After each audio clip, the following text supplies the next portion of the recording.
Comigo um pouco sobre as propriedades físicas da matéria, que nessa primeira parte, além disso, vocês vão revisar os estados físicos e também os seus processos de transformação.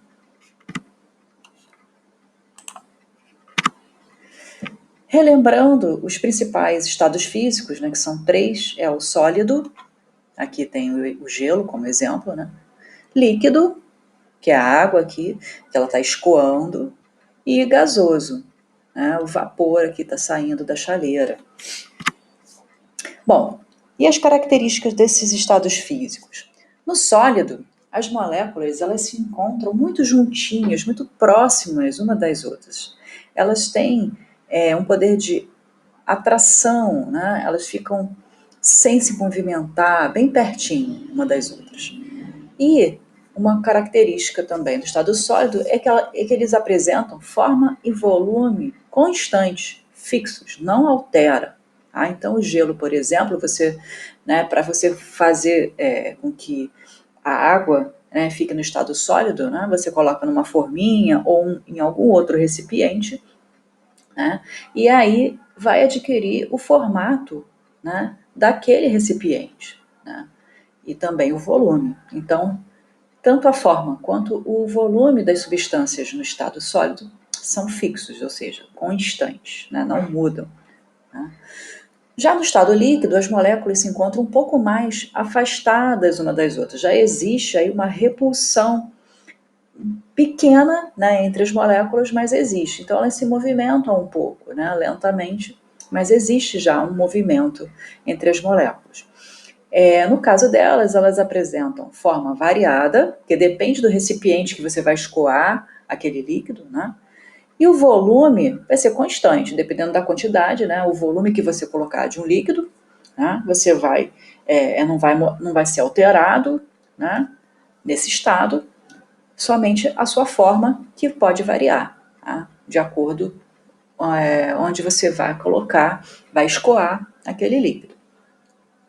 E no estado gasoso, as moléculas já ficam muito agitadas. Por quê? Porque elas se afastam umas das outras porque têm um poder de repulsão maior. Elas se chocam, né? Elas têm uma coesão e uma repulsão ao mesmo tempo, tá? Então há um movimento agitado, existe uma velocidade maior de movimentação entre as moléculas, uma agitação, tá?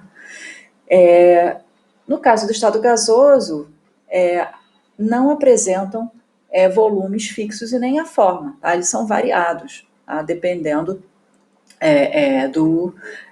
do local que eles estão, né? Independente do local que eles estão. Então, a forma até pode alterar, no caso dos gases, dependendo do recipiente que você coloca. Então, por exemplo, quando você sopra uma bola de aniversário, né? Você está colocando gás carbônico dentro do balão.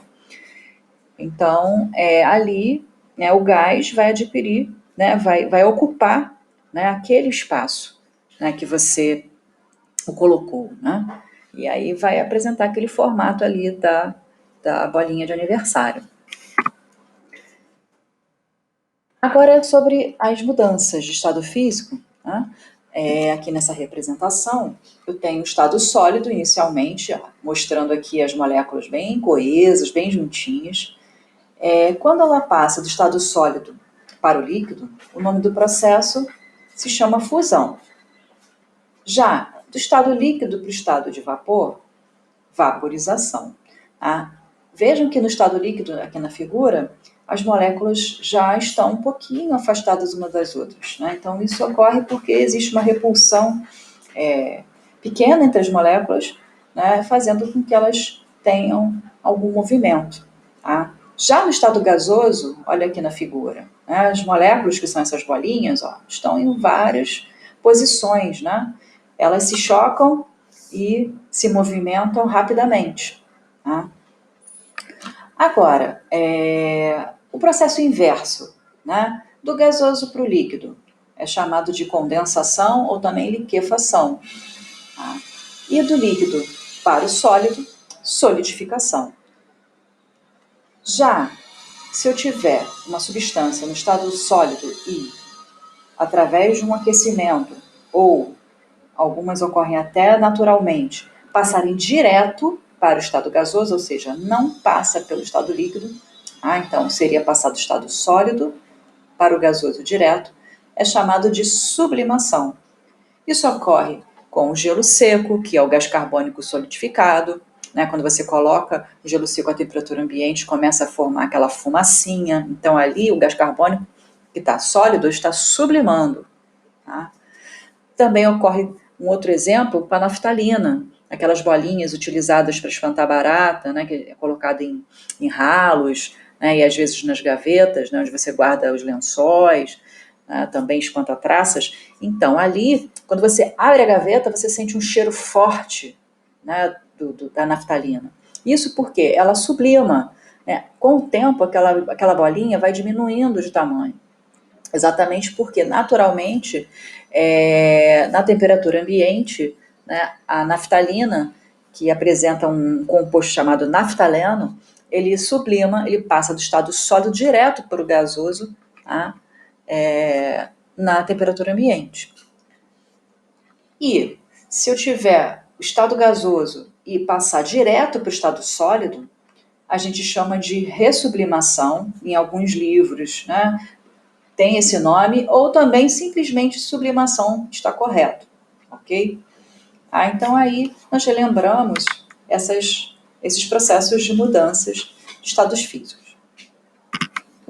Bom, agora vocês vão estudar as primeiras propriedades que são relacionadas à temperatura, que chamam de pontos de fusão e pontos de ebulição. A abreviação, sempre que aparecer PF e PE, né, você já sabe que PF está se referindo a ponto de fusão e PE a pontos de ebulição.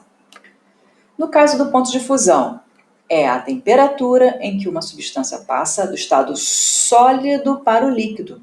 O nome já diz, né? Temperatura de fusão.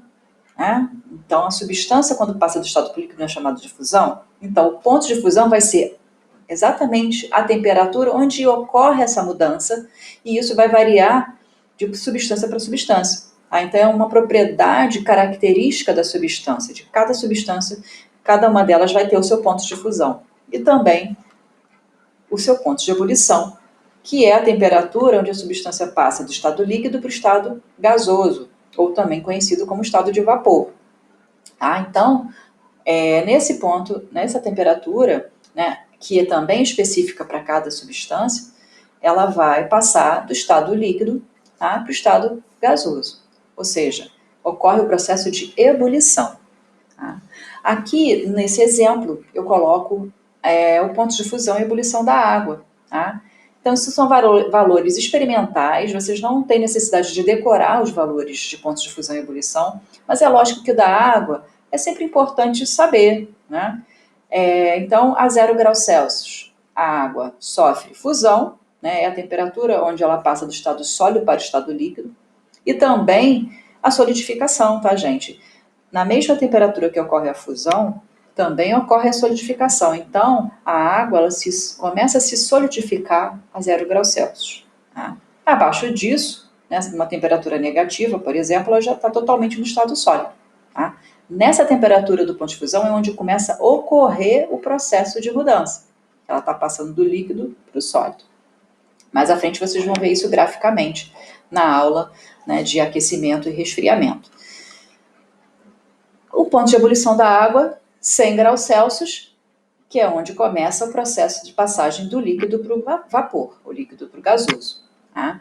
Acima de 100 graus Celsius, né, 101, 102, 110 e assim por diante, a água vai estar totalmente no estado de vapor. Tá? Então, nessa temperatura de 100 graus Celsius é onde começa a mudança do líquido para o vapor.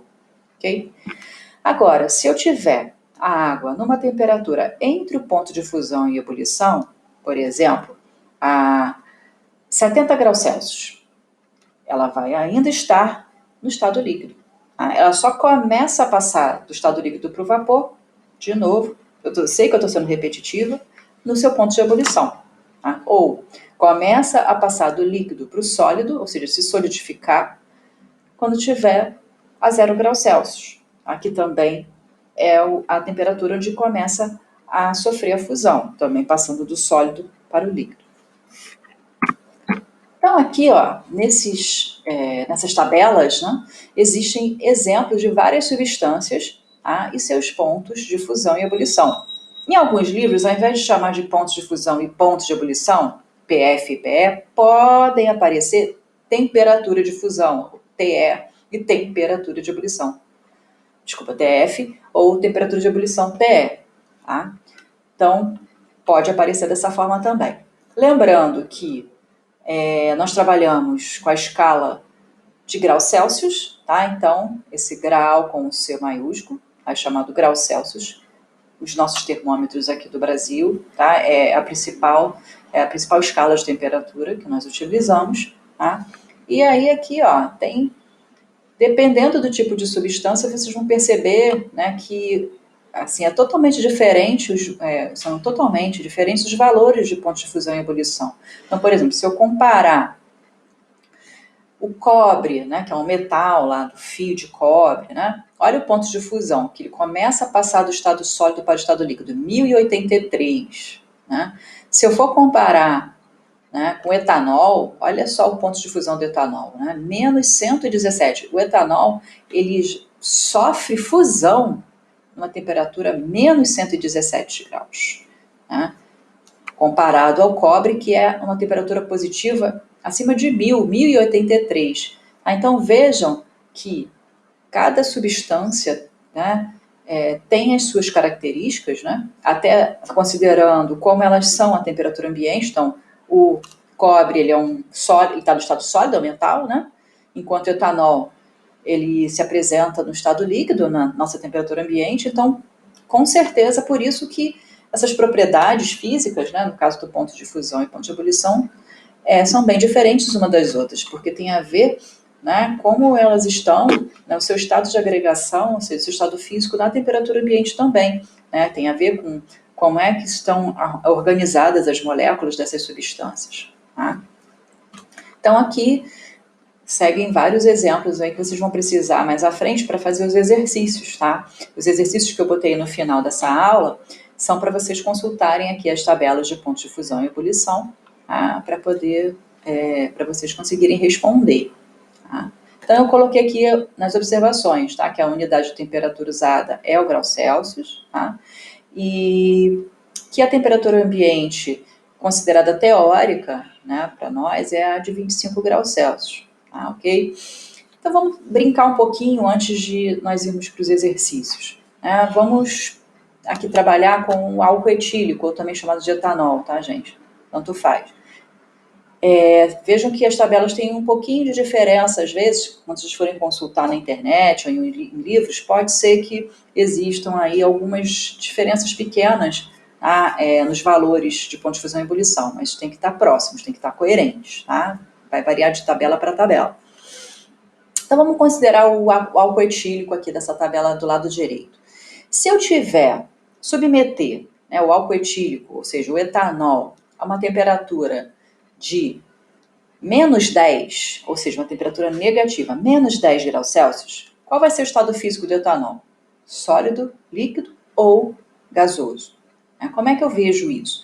Então, eu tenho que analisar, na temperatura que eu estou perguntando, né, da questão que no nosso caso é menos 10, se essa temperatura está entre o estado,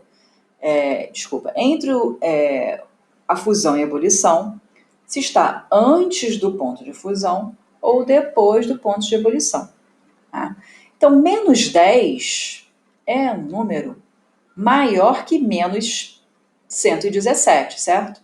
Tá?